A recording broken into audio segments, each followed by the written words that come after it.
opportunity to really get to know somebody, their faults and their strengths.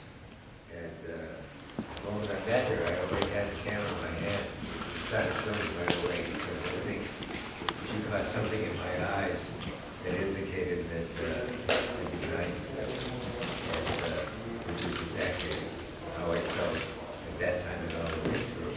So we had a conversation which allowed me to really film it when I wanted to, and we just got better and better all the time. One of the side benefits, I guess, and one of the greatest things about the movie, in addition to Iris and her generosity and her personality and her warmth, is the visual. Every outfit that she has is an adventure. It's just so exciting.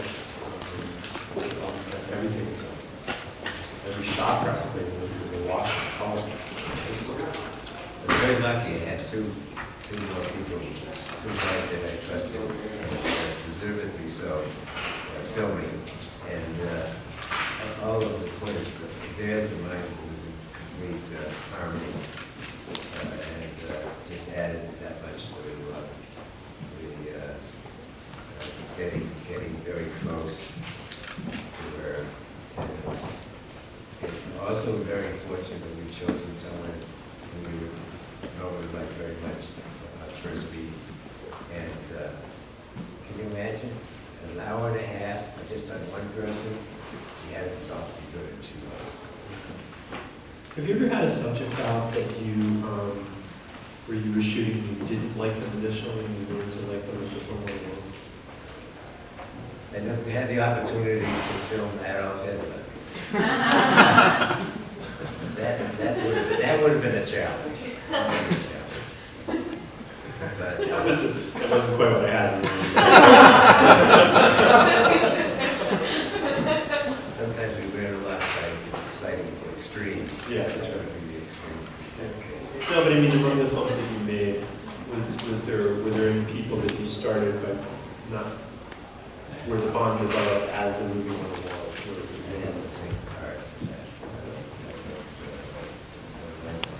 Usually start initially, it's goes on, getting better and better as it goes along. What's the, I wanted to ask you about for you, I think it's a very good feeling to know that if I pay close attention to this person, that something will develop where viewers will experience that that person on the screen is having, and that a friendship will develop between what's on the screen and the person in the theater, watching and listening and connecting. well, that's interesting because you mentioned that before, the idea of building a bond between characters on the screen, the people on the screen, and the viewer, and developing a friendship between the it's It's a special form of entertainment. Some entertainment is just a very unworthwhile diversion, and it's labeled as entertainment. But there's another kind of entertainment, which is where the viewer is totally engaged with the people on the screen, and in that process becomes friends. I wanted to just shift gears a little bit and just ask you about the difference between the shooting process, which is really what we're talking about, the film, capturing the moments, and then the editing process, the shaping process. Which one do you like more? Some people don't like. Well, I can appreciate a good editing, as we had in this film. I can appreciate good editing. Paul here? Paul here? I don't think so. He was here earlier. I can appreciate, we had very good editing. But at the same time, I had an early experience trying to edit my own film, and I gave up. I just don't know how to edit. I know how to shoot it, but I don't know how to edit. And, but in this case, I had my daughter Rebecca, and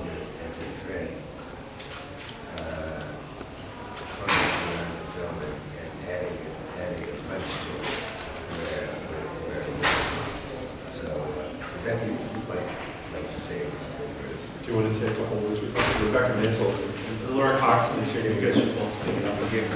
Yeah.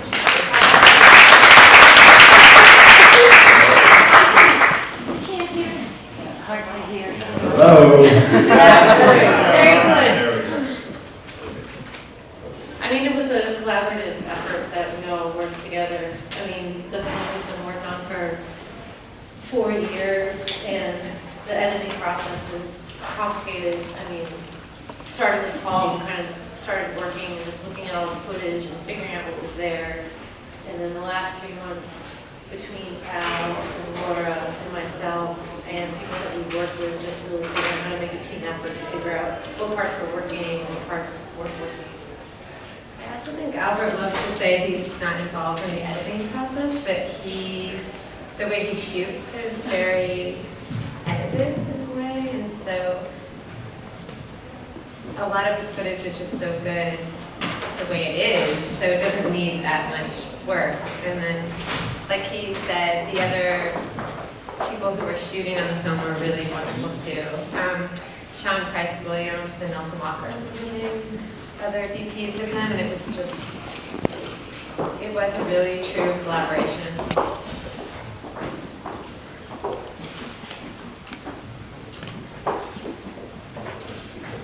Just taking care of you. We'll come back if there are other questions. Yeah, we have chairs. We have some chairs. So we're just going to do that.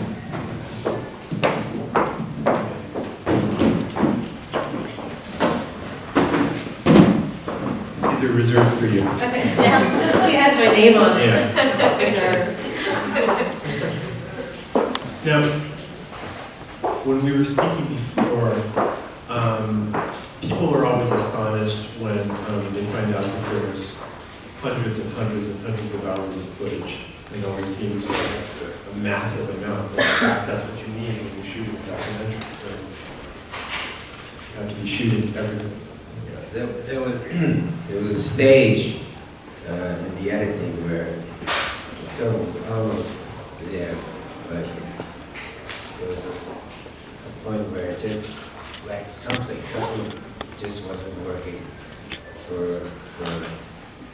the side of the film. And it needed some kind of correction, just what I certainly didn't know. And Rebecca and we gave up, took a look at it. What? Actually, Iris saw the film at that point, and she also understood it wasn't quite working right. And then when the changes were made, she turned to me and she said, "Now it floats." And it's so gratifying when the person who's the subject of the film likes what's going on, feels that it's a truthful representation. There may even be moments where it makes one a little bit anxious being the subject of the film. And maybe almost too close, but not really too close. And those moments are some of the most precious moments in the film. But maybe you could describe what was lacking and how you What was the the change. Well, adjustment? Iris is a character, to say the least, so I think that. Which was my... Thank you. So, some documentarians say that the film is good if the subject of the film is not completely comfortable with it. So, for every filmmaker, there's this moment, I suppose, when you have to show your work to the subject of the film. Is there a particular way how you do it? You've had so much experience, you have such a fantastic career. How do you approach this? This is such a difficult thing to do. Well, it's easy when you really believe in the film. And I believe that right from the start all the way through. And but I knew it wasn't quite perfect. She might have some couple of ideas herself, or she might not even like it. I would think that she would. And so she talked a good deal about the film and had several criticisms. One of them was that I assume that most everybody here has just seen the film, is that right? Show of hands. Who's seen Iris? No. Tomorrow. Oh, yeah, Sunday, please. But it turned out that her walk through her room, and her rooms and her apartment with all of her fashion stuff there, she thought there was a bit too much of that. And that somehow or other, it'd take more time to describe it, but somehow or other, she felt that it might establish her as being as old as she is. And I didn't feel that way, but we tried our best to modify the film so that she would like it. She ended up, as I say, either floating or floating. It's all the same.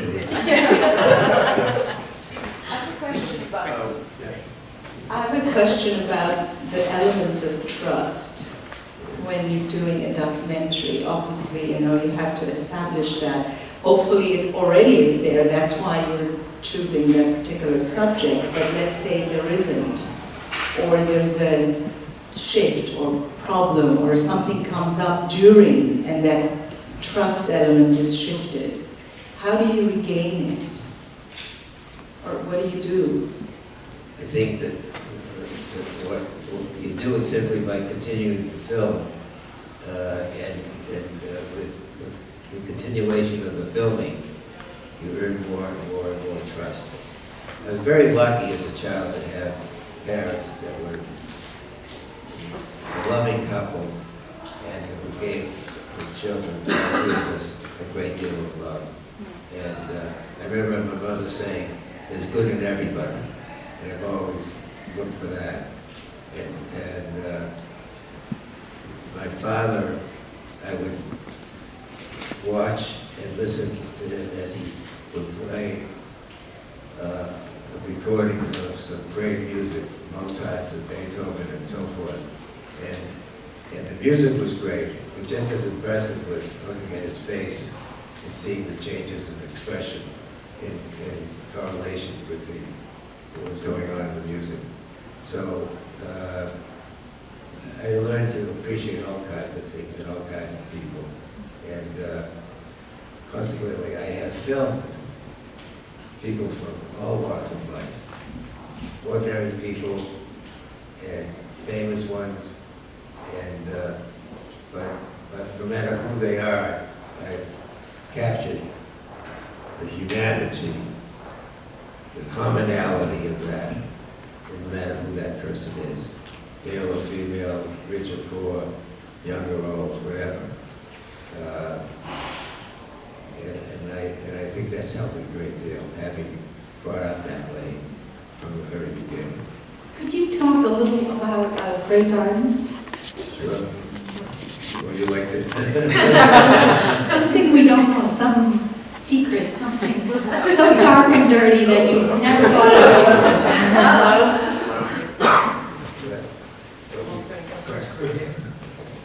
Oh, there was a mixed response to the film. I've never heard people love a film as much as that. And also, I never had read in the New York Times a review that was more devastatingly negative. In the middle of the review of the New York Times, the reviewer said that the Maysles brothers should be, what's the word? That's right. That the Maysles brothers should be ashamed of themselves for having made this film. What's the shame? The shame was, as I could see from what he wrote, the shame was that we had gotten into the personal life of these two people, a rather eccentric couple, whom this reviewer must have been offended by their eccentricity and somehow or other couldn't accept it. Their eccentricity consisted of the fact that they adored each other. The mother, 82, and the daughter in their 40s. And what's so strange about it is that they lived in the decaying old mansion in the Hamptons. And for 20 years, they never left their house and let the house go into decay. And which in a way is a very unusual setting for people who are very much in love with each other. But the daughter couldn't quite cope with the fact that she had to be with her mother. Her mother needed her, but she couldn't have a relationship outside of it. And the fact that she could never get married was a constant disturbance for her. But all of it, which made for a very human drama, without people killing one another. My daughter Rebecca over here, Rebecca, when she was very, very, very young, what's the story? You tell the story. I've said it so many times. Rebecca, you The tell story is that we used to go in the evening to go pick up the newspaper. And we went, and the newspaper wasn't there yet, the New York Times. And he said, oh, the newspaper is here. There's something, why is the newspaper here? And I said, oh, maybe the newspaper isn't here yet because the people haven't been killed yet. That's his story. No, that's what you actually said. That's what I actually said.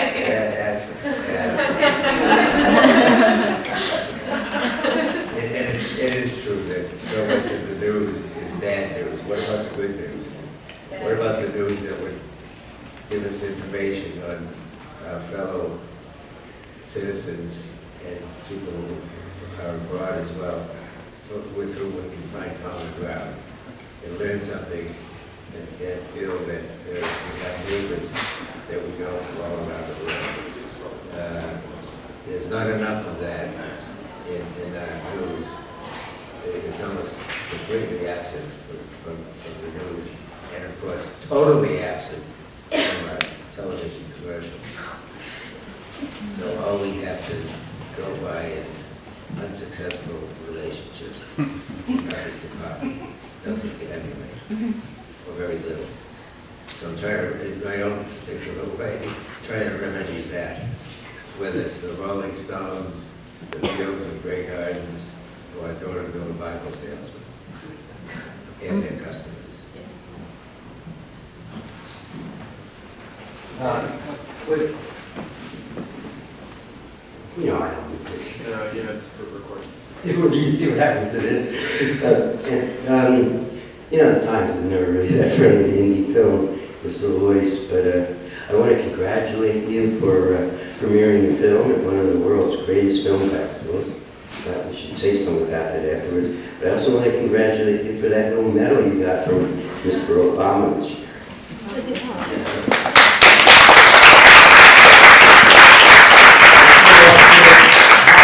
You've been here before. What is it special that you like about this festival? Well, right there, you see it right there.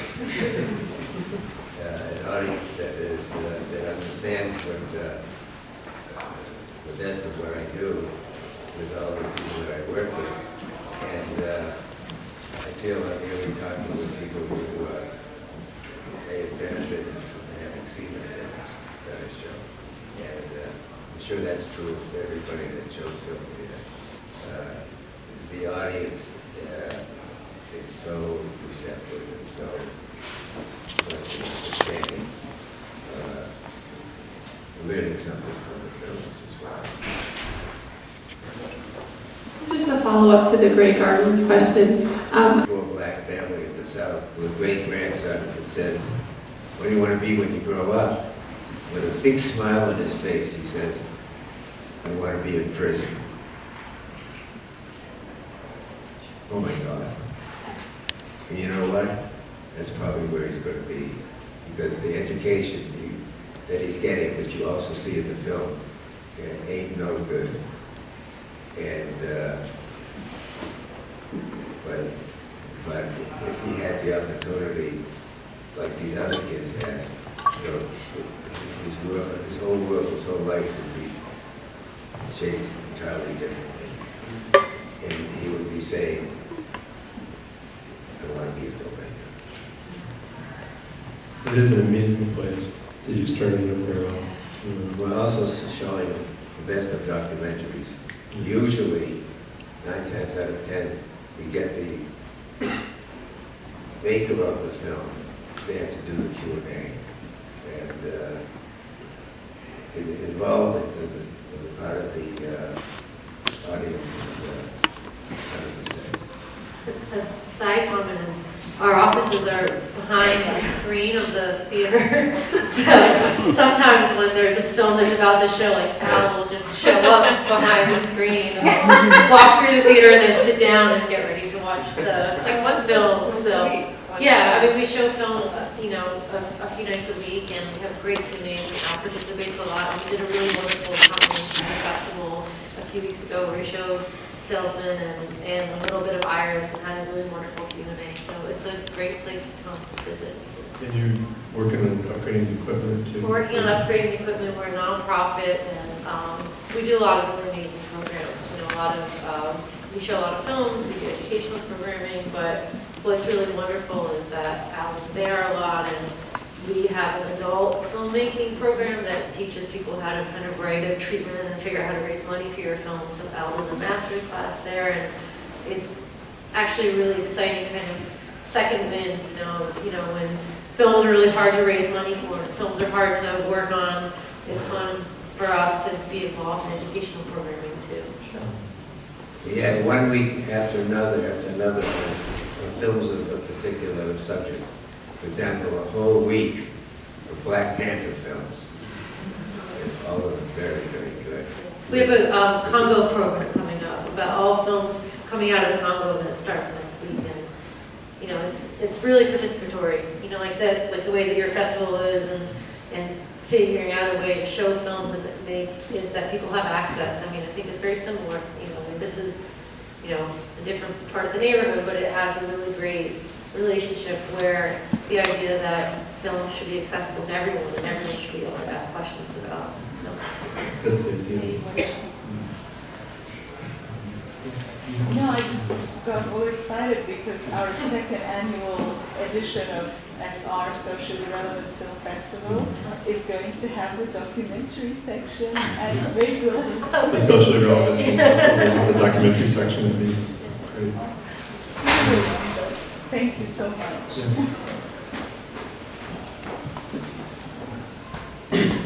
Sorry. Okay. I was just wondering if you could talk about the first time you made a documentary. You know, like, did you go in with it knowing what you wanted to mean, or did you allow the meaning to come naturally? What sort of decisions did you make? Like, what was the experience like? What did you learn from it? Sorry, I didn't get The first time you made a film, what was the experience like for you? The first film I made, I'd been teaching psychology at Boston University. I had a summer vacation, and I borrowed a movie camera, handheld camera, from CBS because I told them that I was going to get into Russia and get into mental hospitals there, which of course is a crazy enough idea in itself. How was I ever going to do that? Somehow my dream was to come true. And I got to Russia. I met at the hotel, I met a guy who was a correspondent for the Baltimore African American. And I explained to him what I wanted to do. He said, well, tomorrow, he said, I'm going to this, I think it was the Romanian embassy, and there's a special party. I'll see if I can get you an invitation. So he said, the next day he said, I tried, but I couldn't get an invitation. Well, come along anyway. So I went with him, and he shows his invitation, gets accepted, and slips it back to me. And the KGB guys saw this. They laughed, they thought this was the funniest thing ever. And they sent me in. And within minutes, I was meeting the top guys in the Soviet government. And one of them got to be very friendly and understood what I wanted to do and gave me the phone number. It gave me the complete opportunity to do whatever I wanted to with my camera. And The idea behind it, right from the very start, was to humanize our view of Russia through filming ordinary people. In this particular instance, seeking help and getting help, and building those relationships with patients, with one another, and with the psychiatrists. And it was beautifully enough so that even though it was my very first film, it's not shown on television, on PBS in Boston, and I get to show it in Russia, but I'm hoping to go to a film festival, either in Moscow or St. Petersburg, and bring that film along with me and show it.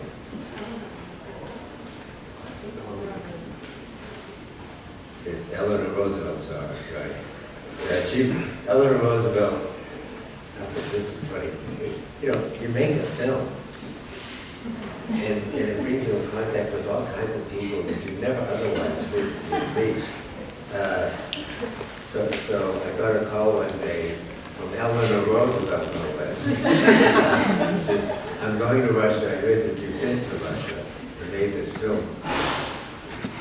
Can I see it? And I said, sure. And I showed her the film. And she got all excited. And that was the dream that my mother had. Well, only if I can meet Eleanor Roosevelt. And my mother was very adept at getting all of her dreams come true. So she, on her own, met Eleanor Roosevelt. I don't know how she did it. And now, I just met her again. There's a film, a wonderful film by Ken Burns on the Roosevelt family. And Eleanor Roosevelt is in there very strongly.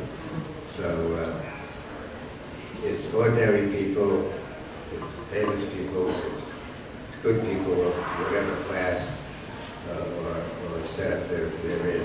And we all find common ground with them, so we can see what it is for another person of another walk of life. Find within that relationship a strong connection. Boy, do we need that. Thanks, Al. Thanks for reminding us of that. Your words and with your film. Thank you.